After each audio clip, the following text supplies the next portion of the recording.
Fox 4's Stephen Dial in with more.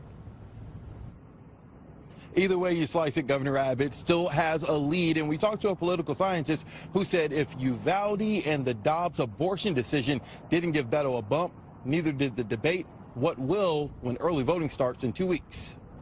This is crunch time. Yesterday was the last day to register to vote. Time is running out for the Beto O'Rourke campaign to close the consistent lead held by Governor Greg Abbott.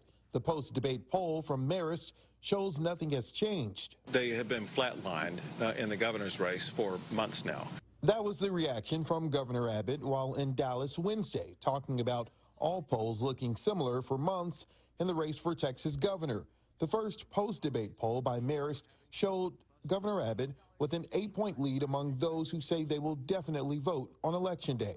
Really nothing has changed the dynamic of this race. Not the Uvalde shootings, not the Dobbs decision, not the millions of dollars that both candidates have spent, and now apparently not the debate.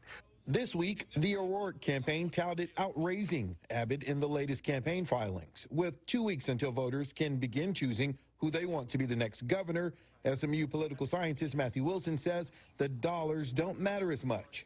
Certainly you'd rather have more money than less, but the reality is that both of these candidates have more than enough money to get their message out. Wednesday, O'Rourke was back in his hometown of El Paso, knocking on doors. Door to door to talk about how we're going to do a better job of supporting our public school educators, how we're going to bring down our property taxes and utility bills, how we're going to make sure that every woman makes her own decisions about her own body. Wilson says the O'Rourke campaign is hoping the polls are off. What his story would be is that the polls are missing the enthusiasm among younger voters, particularly younger female voters, galvanized by the Dobbs decision. And I think Beto is hoping for and thinks he might be able to produce an exceptional turnout among that segment of the Democratic base. That's the only way that we are going to end up with a surprise on Election Day.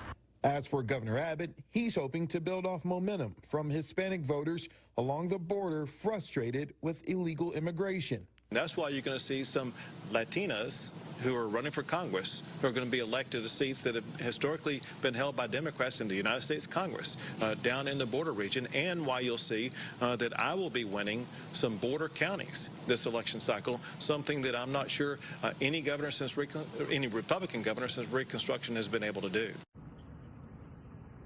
Early voting starts October 24th, and I've been talking to some election administrators in North Texas.